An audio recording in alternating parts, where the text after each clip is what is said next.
बिस्मिल्लाहिर्रहमानिर्रहीम। अस्सलामुअलैकुम students. Dear students, आज आपके लिए फ़िज़िक्स क्लास 10 यूनिट नंबर 14 है करंट इलेक्ट्रिसिटी। इसके ना न्यूमेरिकल्स आपके लिए लेकर आया हूँ। तो ये न्यूमेरिकल्स का पहला लेक्चर है। स्टूडेंट्स, आपने इन न्यूमेरिकल्स को बहुत अच्छे तरीके से करना है, डाटा अच्छे तरीके से बनाना है, फार्मूला लगाते हुए इनको बेहतरीन और अच्छे तरीके से देखते हुए हल करना है। अगर आप ये न्यूमेरिकल्स कर जाते हैं तो आप समझ लें कि आप जो क्वेश्चन के अंदर न्यूमेरिकल आता है वो आपने नंबर अपने पक्के कर लिए। तो स्टूडेंट्स, लेक्चर की तरफ जाने से पहले आपसे रिक्वेस्ट है कि प्लीज़ मेरे चैनल को सब्सक्राइब कर दें। ये जो बेल आइकन है इसको भी क्लिक कर दें ताकि अहम लेक्चर्स का नोटिफिकेशन बर वक्त आपको मिलता रहे। इसके अलावा डियर स्टूडेंट्स, मेरी वीडियोस को, मेरे लेक्चर्स को लाइक किया करें और अपने दोस्तों को शेयर भी किया करें ताकि इन लेक्चर से ज़्यादा स्टूडेंट्स फ़ायदा उठा सकें। तो बढ़ते हैं लेक्चर की तरफ। यूनिट नंबर 14 करंट इलेक्ट्रिसिटी के न्यूमेरिकल्स का दूसरा लेक्चर है। तो आज के इस लेक्चर का पहला न्यूमेरिकल है 14.7। स्टेटमेंट इबारत है, एक इलेक्ट्रिक बल्ब पर 220 वोल्ट लिखा हुआ है, 100 वाट लिखा हुआ है। इस बल्ब के फिलामेंट की रेजिस्टेंस मालूम कीजिए। आर मालूम करना है अगर बल्ब को रोज़ाना 5 घंटों के लिए रोशन किया जाए। तो इस बल्ब पर एक महीना यानी 30 दिन में खर्च होने वाली एनर्जी किलोवाट आवर में मालूम कीजिए। स्टूडेंट, सबसे पहले डाटा देख लें। बल्ब पर 220 वोल्ट लिखा हुआ है, इसलिए बल्ब की वोल्टेज यानी पोटेंशियल डिफरेंस 220 वोल्ट है। और 100 वाट लिखा हुआ है यानी पावर 100 वाट है। तो टाइम कितना चलता है बल्ब? 5 घंटे। टी हमने लिख दिया 5 आवर्स, 5H। बल्ब की रेजिस्टेंस आर हमने मालूम करनी है एक चीज़, और फिर वो एनर्जी मालूम करनी है जो बल्ब इस्तेमाल करता है। डियर स्टूडेंट्स, इस डाटे से जो पावर का हमारा फार्मूला है वो है P बराबर आई स्केयर आर। ये जूल के लॉ से हमने कैलकुलेट कर रखा है। आई की वैल्यू ओहम्स लॉ से होती है V बराबर आई आर, और आई एक तरफ करेंगे तो आई बराबर V बटे आर। तो आई की जगह हम V बटे आर लिखेंगे, चूँकि आई का स्क्वायर है ना, तो आई की जगह आ जाएगा, आई स्क्वायर की जगह आ जाएगा V square over R square. तो P इक्वल हो गया V स्क्वायर बटे R square multiplied by R. ये आर वो है जो P बराबर आई स्क्वायर आर में आर था। अब यहाँ से P बराबर आर से आर कैंसिल हो गया ना, जो आर स्क्वायर बटे में है और आर मल्टीप्लाई हो रहा है, एक दफ़ा आर से आर कैंसिल हो गया, तो P बराबर हो गया V स्क्वायर बटे आर। आर को एक तरफ करते हैं, आर लेफ्ट साइड पे चला गया और P वहाँ से राइट साइड पे आके डिवाइड हो गया। इस तरह आर बराबर हो गया V स्क्वायर बटे P। अब कीमतें पुट करते हैं जी। V हमारे पास है 220 वोल्ट, तो 220 यानी 220 का स्क्वायर आ गया, और पावर कितनी है? 100 है, 100 है। तो अब क्या करेंगे? R इक्वल लिखेंगे उसी तरह ही, फिर 220 का स्क्वायर लेंगे और बटे में 100 लिख के इसको कैंसिल कर देंगे। तो सबसे पहले हम 220 का स्क्वायर लेते हैं। तो स्टूडेंट्स, जब हमने 22 का स्क्वायर लिया तो ये 484 आ गया, और ज़ीरो जो है उसका स्क्वायर 00 हो जाएगा। इस तरह आ गया हमारे पास 48,400, नीचे बटे में 100, उसी तरह 2020 से कैंसिल हो गई। इस तरह रेजिस्टेंस हमारे पास आ गई है 484 ओहम, यानी आर रेजिस्टेंस कितना आया है? 484 ओहम आ गया है। अब 30 दिन के अंदर जो एनर्जी खर्च होती है किलोवाट आवर में वो मालूम करनी है। तो 30 दिन के अंदर बल्ब चलता है जी 5 घंटों के लिए। टाइम कितना है? 5 घंटे। तो 30 दिनों में टोटल घंटे कितने बन जाएंगे? 30 को 5 से मल्टीप्लाई करेंगे, 500 और 5 3 दा 15। तो टोटल 30 दिन के अंदर बल्ब कितने घंटे चला है? 150 घंटे, यानी 150 आवर्स। अब एनर्जी को मालूम करना है किलोवाट आवर में। उसका फार्मूला है पावर मल्टीप्लाइड बाय टाइम। बटे 1000। 1000 पे इसलिए तकसीम करते हैं कि हमने किलोवाट आवर में जाना है। अच्छा, तो बल्ब है 100 वाट का, तो पावर कितनी है 100 है, और टाइम हमारे पास जो घंटों में निकला है 150 आवर्स, यानी 150 घंटे। तो 150 घंटे टाइम लिखा, 100 पावर की जगह लिखा, मल्टीप्लाइड कर दिया, और 1000 यानी 1000 पे डिवाइड करें तो 3030 से कैंसिल हो जाती हैं। इस तरह एनर्जी जो है किलोवाट में हमारे पास आ गई है 15 किलोवाट आवर। इसको हम लिख सकते हैं वाट आवर में, ये बन गया जी 15 ज़रब 10 की पावर 3 वाट आवर। अगला न्यूमेरिकल है जी 14.8। इसकी स्टेटमेंट, इसकी इबारत सुन ले। एक चमकते हुए बल्ब पर 150 वाट लिखा हुआ है जो 95 ओम की रेजिस्टेंस पर जल रहा है। क्या ये बल्ब 120 वोल्ट या 220 वोल्ट के सर्किट में इस्तेमाल करने के लिए बनाया गया है? हिसाबी तौर पर वजाहत करें। तो बल्ब की पावर है जी P बराबर 150 वाट, और बल्ब की रेजिस्टेंस R हमने लिख दिया 95 ओम। तो V1 120 वोल्ट है, ये पहला, यानी बल्ब पर 120 वोल्ट लिखा होगा या 220, तो V1 कितना 120 वोल्ट, और V2 क्या है 220 वोल्ट।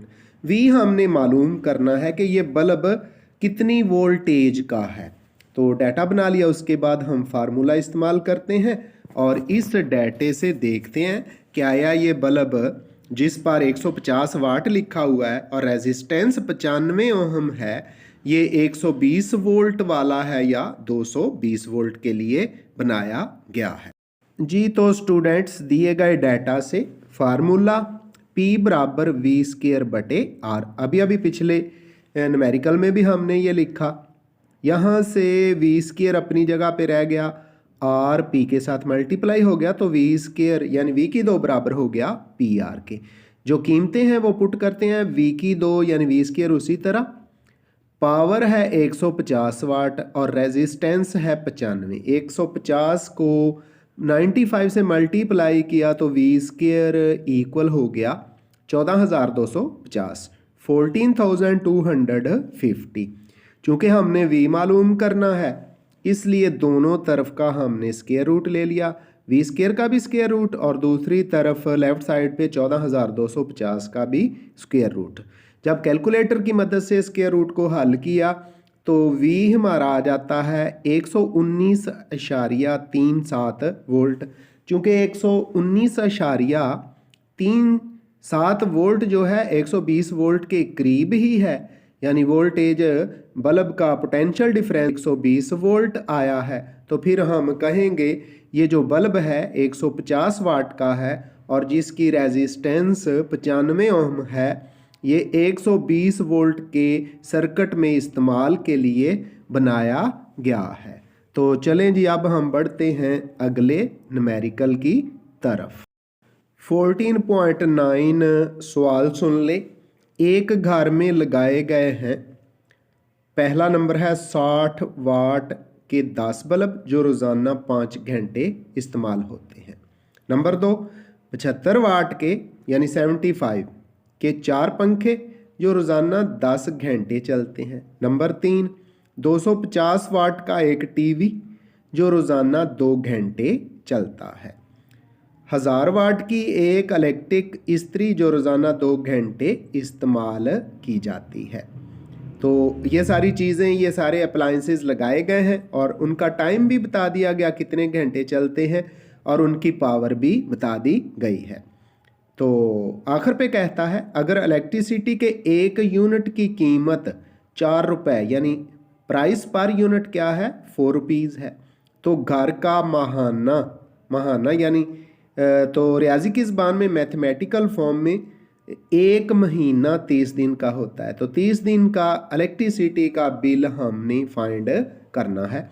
तो सारी जो अप्लाइंसेस हैं, सारी चीज़ें जो चलती हैं, इनकी हम पावर लिखते हैं और जितने टाइम के लिए चलती हैं वो टाइम लिखते हैं, डाटा बनाएंगे और बारी बारी सब अप्लाइंसेस के, सब चीज़ों के जो इस्तेमाल होने वाले यूनिट्स हैं वो मालूम करेंगे। जब यूनिट मालूम हो जाएंगे तो फिर दिनों को और टाइम को इस्तेमाल करते हुए इसको हल करते हैं और बिल मालूम करते हैं जी। तो पहले नंबर पे 10 बल्ब है, इनकी पावर कितनी आ गई 10 ज़रब 60 वाट, ये 600 वाट। तो 600 वाट पावर आ गई 10 बल्बों की। ये कितने घंटे चलते हैं 5 घंटे। हमने टी लिख दिया 5 आवर्स। 4 पंखे हैं, 4 पंखों की पावर 4 को मल्टीप्लाई करेंगे। एक पंखे की पावर है 75 वाट 75 वाट, तो 4 को 75 से मल्टीप्लाई किया तो ये 300 वाट, यानी 4 पंखों की टोटल पावर कितनी आ गई 300 वाट। और ये चलते हैं जी 10 घंटे के लिए।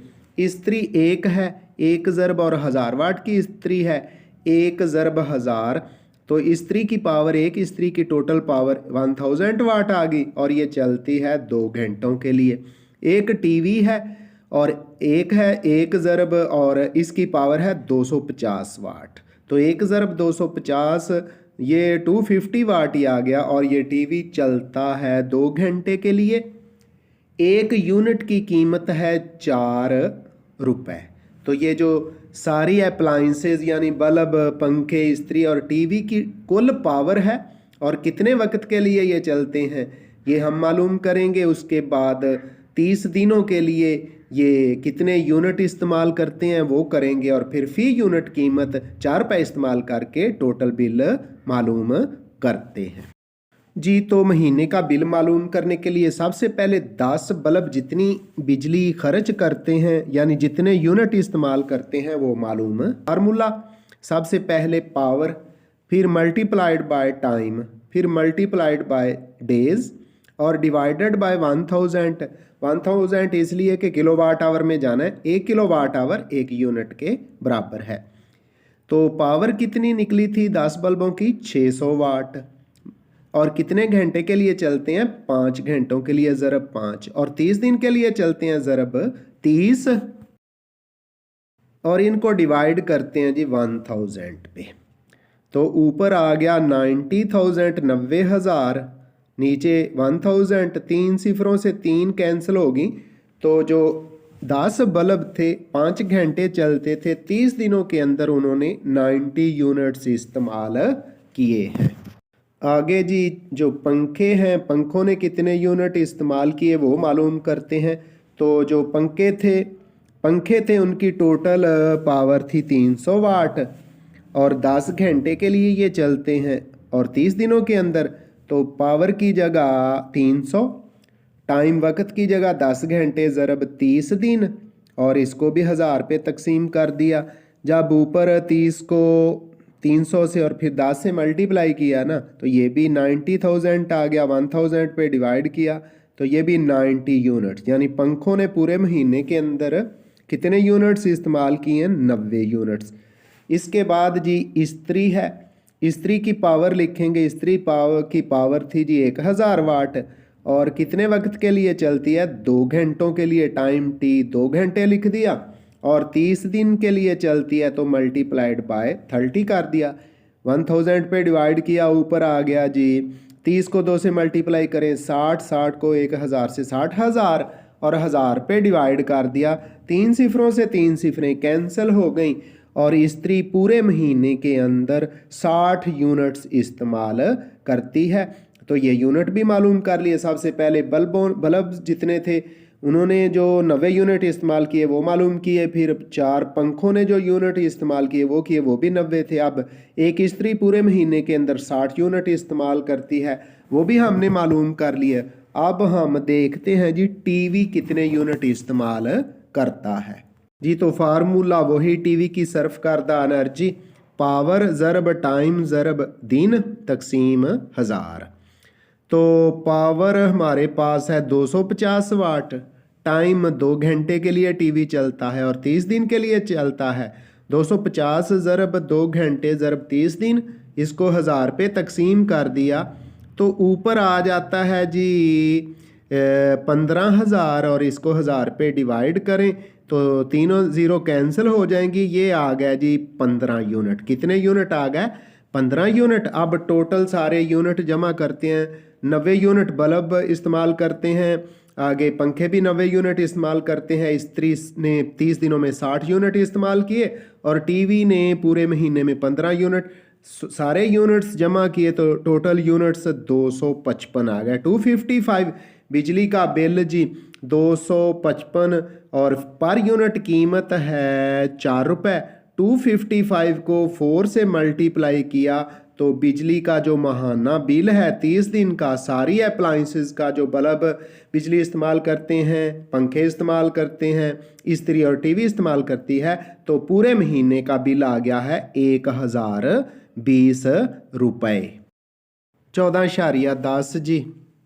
100 वाट का बल्ब और 4 किलोवाट पानी के हीटर को 250 वोल्ट सप्लाई के साथ मुंसलिक किया गया है।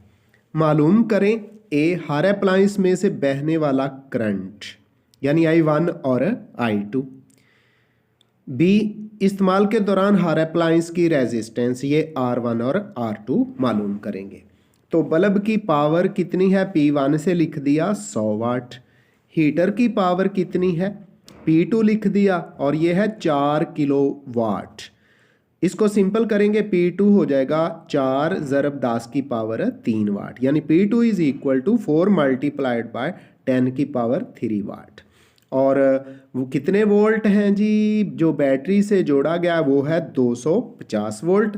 तो स्टूडेंट्स ये हमने डाटा बना लिया। अब हम बल्ब का जो करंट है I1 और हीटर का करंट I2 मालूम करेंगे। इसके बाद बल्ब की रेजिस्टेंस R1 और हीटर की रेजिस्टेंस R2 मालूम करते हैं। तो बढ़ते हैं हल की तरफ जी। तो फाइंड क्या करना है, बल्ब में से गुजरने वाला करंट I1, हीटर में से गुजरने वाला करंट I2, बल्ब की रेजिस्टेंस R1 और हीटर की रेजिस्टेंस R2। पहले हम बल्ब में से गुजरने वाला करंट मालूम करते हैं। P बराबर IV या VI। P1 बराबर VI1। I1 मालूम करना अपनी जगह पे रह गया, तो I1 बराबर हो गया P1 बटे V1। बल्ब की पावर कितनी है 100 वाट है और वोल्टेज कितनी है V1 है 250 वोल्ट। तो 100 को 100 को 250 पे डिवाइड किया तो I1 आ गया जी 0.4 एम्पेयर। तो हम कह सकते हैं कि बल्ब में से 0.4 एम्पेयर करंट गुजरता है। हीटर में से गुजरने वाले करंट के लिए इक्वेशन हमारी है P2 बराबर VI2। I2 एक तरफ रह गया तो V उधर जाके P2 को डिवाइड कर गया। इस तरह I2 बराबर है P2 बटे V। P2 कितना था 4 मल्टीप्लाइड बाय 10 की पावर 3। इसको किस पे डिवाइड करना है 250 पे डिवाइड करना है। 4 को जब 250 पे डिवाइड किया ना तो ये आ जाता है जी 0.016 मल्टीप्लाइड बाय 10 की पावर 3 एम्पियर। 10 की पावर 3 का मतलब 1000।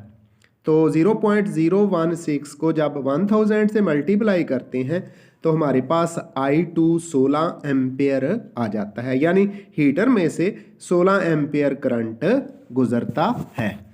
अच्छा तो स्टूडेंट्स बल्ब की रेजिस्टेंस R1 के लिए V बराबर IR ओहम का ला, लेकिन हम लिखेंगे V बराबर I1 R1।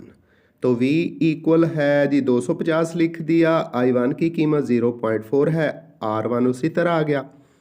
R1 अपनी जगह पे रहेगा, ये जो 0.4 है दूसरी तरफ जाके 250 यानी 250 को डिवाइड कर देगा। जब 250 को 0.4 पे डिवाइड करते हैं तो R1 हमारे पास आ जाता है 625 ओहम, यानी बल्ब की जो रेजिस्टेंस है वो आ जाती है R1 हमारे पास 625 ओहम।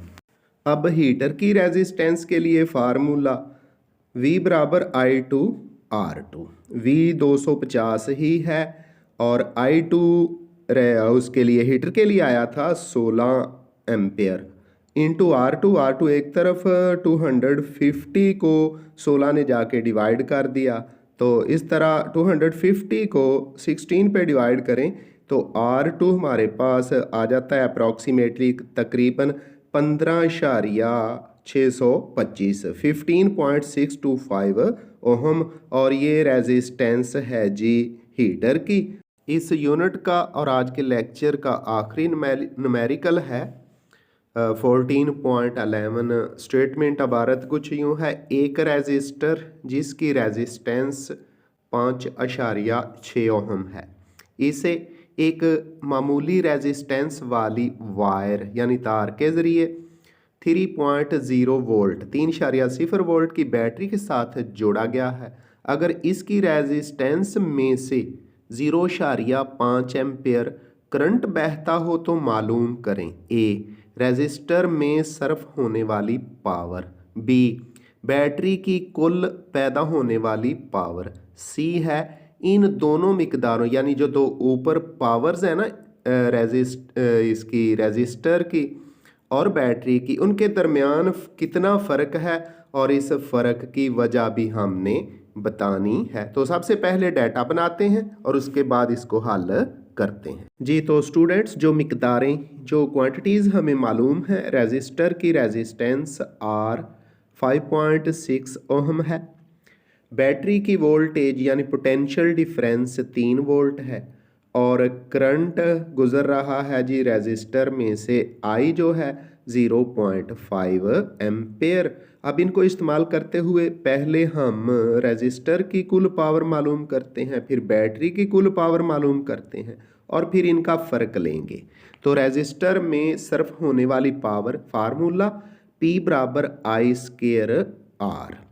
तो I square multiplied by R, I हमारे पास है 0.5, तो 0.5 का स्क्वायर ले लिया और रेजिस्टेंस कितनी है 5.6 है। 0.5 का स्क्वायर लेने के बाद ये बनता है 0.25 और 0.25 को 5.6 से यानी 5.6 से जब मल्टीप्लाई किया तो हमारे पास पावर आ गई है जी रेजिस्टर की 1.4 वाट। अब इसी तरह बैटरी की पावर के लिए फार्मूला P बराबर आई वी। आई कितना है हमारे पास 0.5 है और V वही 3 वोल्ट है, तो 0.5 को 3 से मल्टीप्लाई किया तो बैटरी की कुल पावर हमारे पास आ गई है जी 1.5 वाट। तो अब इन दोनों पावर्स का फ़र्क देखते हैं और इसकी वजह क्या है वो भी बताते हैं जी। तो बैटरी की कुल पैदा होने वाली पावर माइनस रेजिस्टर में सर्फ होने वाली पावर, तो हम कैलकुलेट कर चुके हैं। बैटरी की कुल पावर है 1.5 माइनस रेजिस्टर में सर्फ होने वाली पावर है जी 1.4, दोनों का फ़र्क लिया, डिफरेंस लिया, तो ये आता है 0.1 वाट। तो लिखेंगे इन दोनों मिकदारों में फ़र्क की वजह क्या है। तो आंसर सुन ले, कुछ पावर बैटरी की अंदरूनी रेजिस्टेंस की वजह से ज़ाया हो जाती है। चूँकि बैटरी के अंदर सेल्स होते हैं, इलेक्ट्रोलाइट होता है, जब करंट गुजरता है तो रेजिस्टेंस की वजह से कुछ पावर ज़ाया हो जाती है और वो कितनी है 0.1 वाट है। स्टूडेंट्स, इसके साथ ही आज का लेक्चर ख़त्म होता है। मुझे मोहम्मद अब्बास को दीजिए इजाज़त। अल्लाह हाफिज़।